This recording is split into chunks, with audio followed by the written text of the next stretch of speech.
बीजाय विद्महे वेदपादाय धीमहि तन्नो वृषभः प्रचोदयात् वृषावतारते कलमानसा शुद्धः धर्मस्वरूप शुद्धस्तरियसन्मला ओम हां ऋषभदेवाय नमः वास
तदोनाभिदेशेर्दा समुद्या परिदाव चौजमनाथं तौजमिन्दं प्रदा दत्वा गर्भाधानेया सत्यो जातेनाभ्यस्य ओम हां मम्मा वन्यमूर्ते नमः हृदयाभिमन्त्र्या देवपुत्र्यामसीहित्या आत्मसम्मगं पन्नौ क्षिपेते मुहूर्तमेन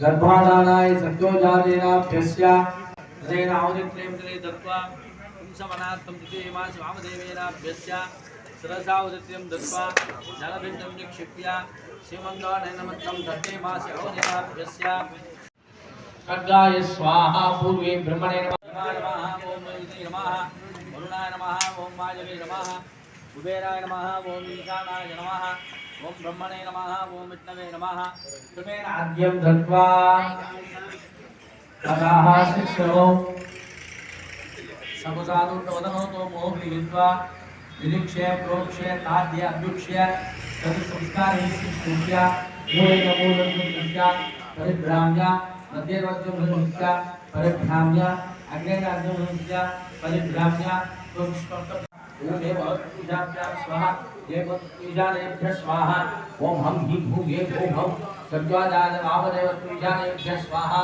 चुलिकामया इलामन्ना इलाई पूजा इलिगतन ओम विद्याजी स्वाहा कनकाजी स्वाहा रक्ताजी स्वाहा रक्ताजी स्वाहा सुतभाजी स्वाहा अदिताजी स्वाहा उग्रूपाजी स्वाहा भाणाग्री स्वाहा वागी वागी श्रावणस्य औरुसिज्य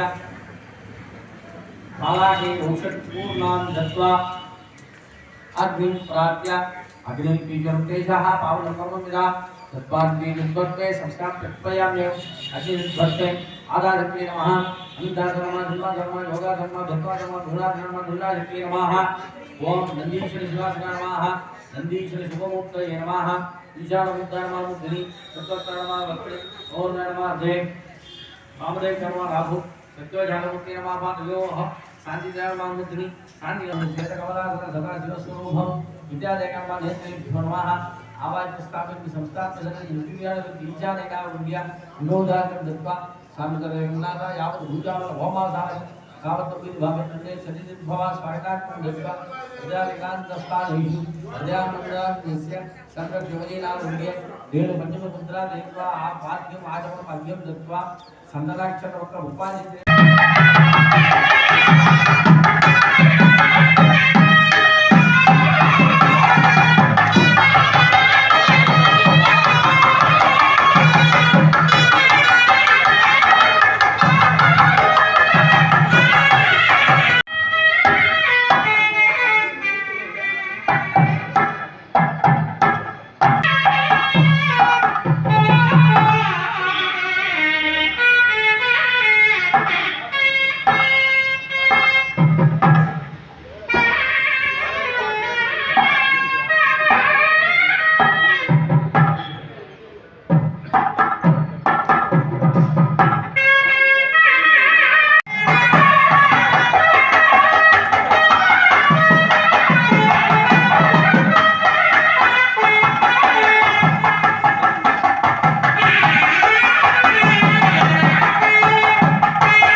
தென்னாடுடைய சிவனே போற்றி, அண்ணாத்தவர்க்கும் இறைவா போற்றி.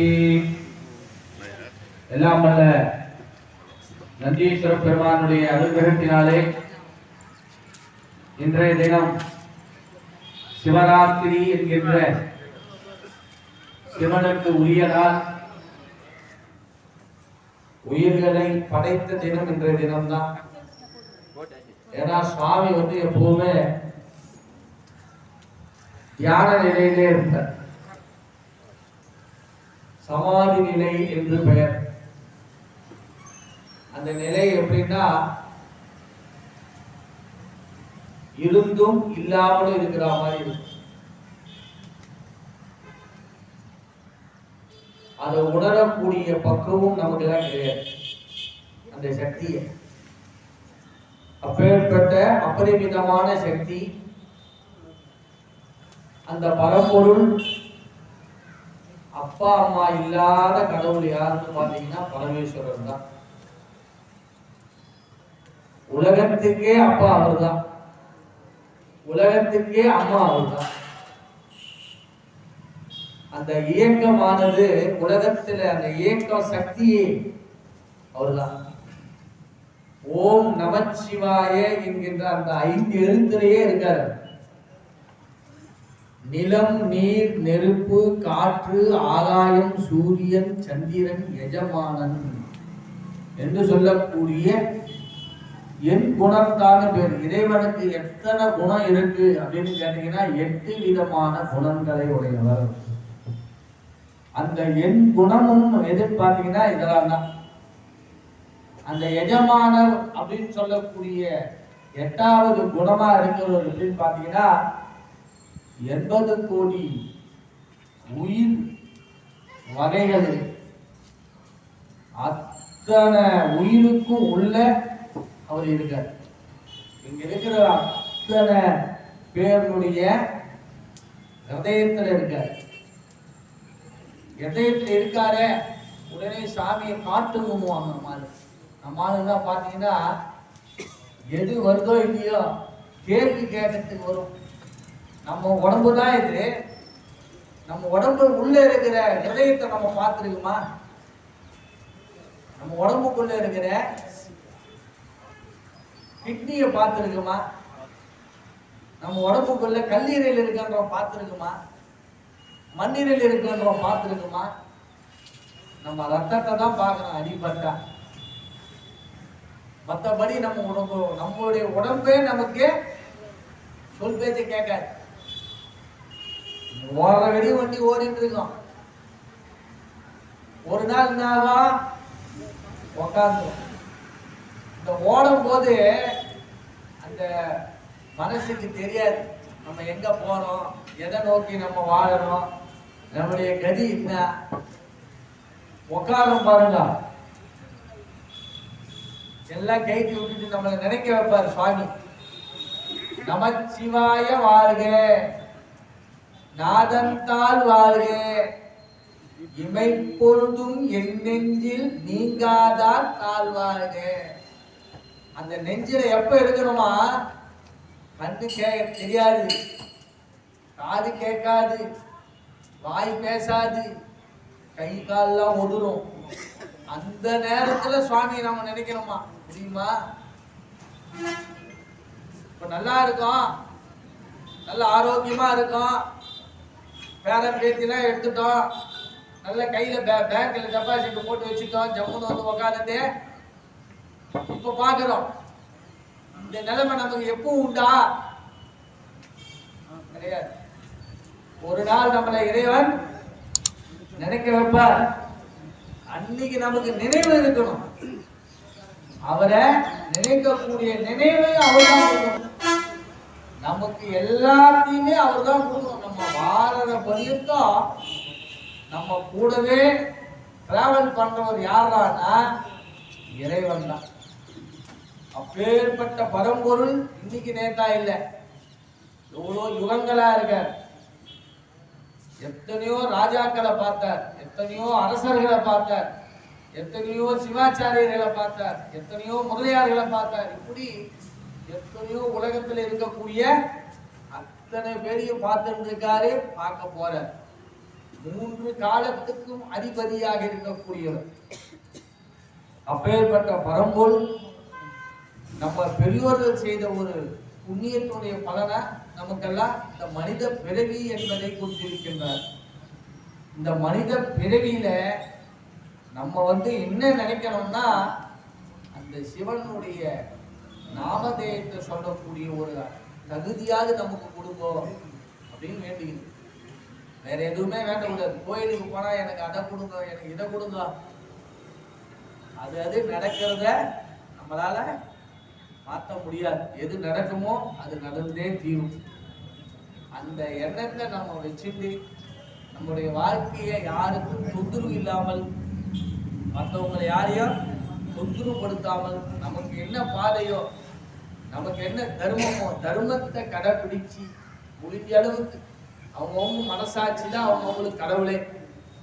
ஆகையினால் அந்த தர்மத்தை கடைபிடித்து வாழற காலங்கள் வாழ்ந்து இறைவனுடைய சரணாகதியை பற்ற வேண்டும். அதுதான் எல்லாரும் சொல்றது. நால்வர்கள் எல்லாம் வலியுறுத்துவது இறைவனுடைய அடுத்த பிறவி நமக்கு கிடைக்கக்கூடாது. முக்தி பேரு சரியை, கிரியை, யோகம், ஞானம் என்று 4 வரிகள் இருக்கு. அந்த மாதிரி நமக்கு உயர்ந்த வரி அந்த நமச்சிவாய மந்திரம், அந்த பஞ்சாட்சரத்தை சொல்லினே இருந்தா நமக்குள்ள இருக்கிற அந்த அகங்காரத்தை அவர் அடக்குவார். அகங்காரம் ஓங்கக்கூடாது. அந்த அகங்காரம் மேல் நோக்குறான்னா நம்முடைய வாழ்க்கை வீணா போகும். அந்த அகங்காரத்தை அடக்கி அடக்கி அடக்கி நம்ம அடங்கி வாழ வேண்டும். நம்ம அடங்க நம்முடைய குலம் அடங்கணும். தானம் பண்ணாலும் சரி, வீட்டில் தசதானங்கள் பண்ணாலும் சரி, எந்த ஒரு தானங்கள் பண்ணாலும் அதில் இருக்கக்கூடிய பொருள் எதுன்னு பார்த்தீங்கன்னா எத்தனை பாக்கு இருக்கும். அடுத்தது கதலி பழம் என்று சொல்லக்கூடிய வாழைப்பழம், தேங்காய் மாதிரி உடைச்சோன்னா அந்த அகங்காரம் போயிடும். அப்புறம் வெள்ளையா தூய்மையா இருக்கும் அந்த தேங்காய். அந்த டிவி வச்சுட்டு பார்த்துன்னு இருக்குது. வெறும் வீட்டிலே கூட இருந்தா ஒரு தீபம் ஏற்றி வச்சுட்டு அந்த நமச்சிவா என்ற மந்திரத்தை சொல்லிட்டு வேற எதுவுமே இல்லை. உங்களுக்கு தெரியுமா, தேவாரம் படிங்க, திருவாசகம் படிங்க, திருவாசகம் முற்றோதல் பண்ணுங்க, இல்லை ஒவ்வொரு தேவாரத்தையும் உட்காந்து படிங்க. இப்படி இறைவனுடைய நாமதேயத்தை சொல்லுங்க. அதே மாதிரி நம்முடைய கன்னியம்மன், இந்த கன்னியம்மன் பெரிய திருப்பணி. நம்ம ஊர் பெரியவர்கள்லாம் சேர்ந்து கருங்கல் திருப்பணி, சாதா திருப்பணி கிடையாது. சாதா திருப்பணினா எப்படியோ ஒன்று நடந்துடும். கருங்கல்னா கோடி கணக்கில் செலவாகும். இன்னைக்கு விற்கிற ஒரு விலைவாசிகளுக்கும் இன்னைக்கு நடக்கிற ஒரு இதுக்கும் கோடி கணக்கில் அதுக்கு செலவாகும். ஆகையினால் அந்த அம்மன் ரொம்ப கிராம தேவதை. இந்த நகரத்துக்கே சக்தி வாய்ந்த அம்பாள். அந்த அம்மனுடைய ஆலய திருப்பணி செம்மையாக நடைபெற வேண்டும்னா ஊர் மக்கள் எல்லாம் அந்த அம்மனுக்கு நிதி உதவி, சாதா ஒரு திருவிழானாவே நல்லா அந்த அம்பாளுக்கு சிறப்பாக நடக்கும். செய்யாரில் சிறப்பான திருவிழா எதுனா கிருதிரம்பேட்டை கன்னியம்மன் திருவிழா. அந்த ஊரணி பொங்கல் ஆடி மாதம். அதுபோல அந்த ஆலயமும் இன்னும் வெகு சிறப்பில் கும்பாபிஷேகம் நடைபெற வேண்டும். ஆகையினால் நீங்கள் எல்லாம் நிதி உதவி, தர்மம், நீங்க செய்யற அந்த ஒரு கல்லுக்கு உதவுனீங்கன்னா அது காலம் ஃபுல்லா இருக்கும். நீங்க இன்னைக்கு செய்யற இந்த தர்மம் காலம் ஃபுல்லா இருக்கும். சம்பாதிக்கிறோம், செலவு பண்றோம், ஒரு நல்ல வழியில போகுது, கெட்ட திடீர்னு போகுது, விரயமாகுது, தெரியாது. ஆனா இந்த தர்மத்துல செய்யற நீங்க பணமானது அக்னி சாட்சியா சொல்றேன், அது உங்க குடும்பத்தெல்லாம் வம்சத்துக்கெல்லாம் நல்லது. அப்பேற்பட்ட ஒரு உன்னதமான தர்மம். மனமும் கட்டாயம் கிடையாது, யாரையும் கொடுங்கன்ற ஒரு கட்டாயம் கிடையாது. மனமும் கொடுங்க, நீங்களே கொடுத்து அந்த பணியில உங்களுடைய கைங்கரியமும் இருக்க வேண்டும்னு இந்த கிராமத்தின் நகரத்தின் தர்மகர்த்தாவுடைய சார்பாக கேட்டுக்கொண்டு அந்த திருப்பணி முடிவி அந்த கோயில் கும்பாபிஷேகம் கெத்திரம்பேட்டில் கும்பாபிஷேகம் ஆகி ரொம்ப நாள் ஆகி போச்சு எல்லா கோயிலும். அதனால ஒன்படி ஒன்று எல்லா வேலையும் இருக்கு. ஆகையினால் நீங்கள் அனைவரும் நிதி உதவி அளித்து அந்த எம்பெருமானுடைய அருளை பெருமாறு கேட்டுக்கொண்டு இப்பொழுது பூர்ணாவதி ஆனவுடன் உபச்சார வித்வான் வந்திருக்கார். பட்டாபி குழுவினர்கள் நல்ல இசைக்க இருக்கின்றார்கள். ராகத்தாளெல்லாம் கேட்கறதுக்கு ராகத்தாளங்கள் எல்லாம் இசைத்து இங்கே விநாயகர் பெருமானுக்கு தொடர்ந்து அனைத்து மூர்த்தங்களுக்கும் கலசாபிஷேகமும் உற்சவமூர்த்திக்கு சகஸ்ர தாரையினால் கலசாபிஷேகம் நடைபெற்று தீர்த்த பிரசாதங்கள் வழங்குவார்கள், அன்னப்பிரசாதங்கள் வழங்குவார்கள். அனைத்தையும் பெற்று இவ்வாறு கேட்டுக்கொண்டு இப்போது பூர்ணாவதி ஆளுநர் நடைபெறும் என்று தெரிவித்துக் கொள்கின்றோம். स्वाहा ओम श्रीं फं सुं ॐ पट पाशुपदास्त्राय स्वाहा ओम श्रीं फं सुं ॐ पट पाशुपदास्त्राय स्वाहा यम यमाय सूक्ष्म सूक्ष्माय धीमहि तन्नो यम प्रचोदयात् स्वाहा यम यमाय सूक्ष्म सूक्ष्माय धीमहि तन्नो यम प्रचोदयात् स्वाहा यम यमाय सूक्ष्म सूक्ष्माय धीमहि तन्नो यम प्रचोदयात् स्वाहा ओम ह्रीं कृष्णवासदे सिंहवदने महावदने महाभैरवी सर्वचंद्रकर्मविध्वंसिनी परमंत्रस्येदिनी सर्वभूतमणि सर्वभूत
सिद्धिर्बोधमेकेने शब्दसातात् महेश्वरा वदहस्ते समर्थयेत् आवाच्या संपूज्य अर्घ्यं दत्त्वा बलिं दद्यात् भस्माभिवन्द्या पूर्वे ब्रह्मणे स्वाहा पश्चिमे विष्णवे स्वाहा दक्षिणे रुद्राय स्वाहा उत्तरे ईश्वराय स्वाहा इंद्राय स्वाहा वज्राय स्वाहा यह वास्तु देवताभ्यः संयोज्य शिक्षरो आद्य परागाद्यं दत्त्वा शेषाद्यं वनौ क्षिपेत् यज्ञरक्षां समर्प्य बृहस्सा भक्षत्रपद विद्रवष्टें दुर्गभौष्पभङ्गवीरं यन्द्रस्तोमेन मध्यदशेन मध्यविदं वादेन सहरेण रक्षा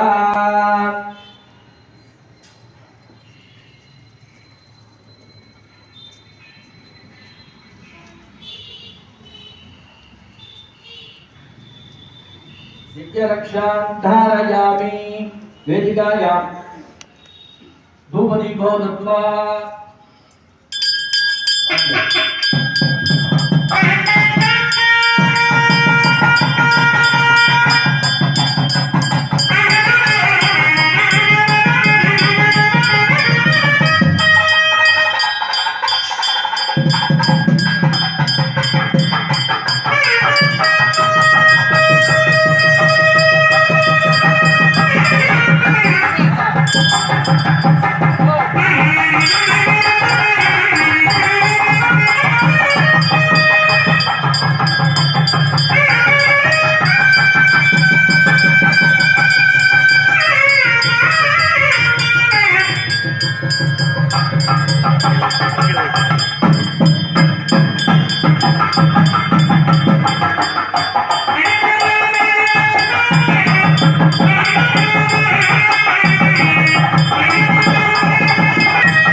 कर्पूर सोम संयुक्तं तांबूलं मधुहित्यता ओम शिवाय नमः नारिकेलगन्धं स्वयं कदलीफल तांबूलं निवेदयामि आचमनीयं समर्पयामि ओम श्री योगे ईशानसदेव समर्पयामि नमः भगवते देवाय नमः भगवते देव समर्पयामि नमः रुद्राय देवाय नमः रुद्र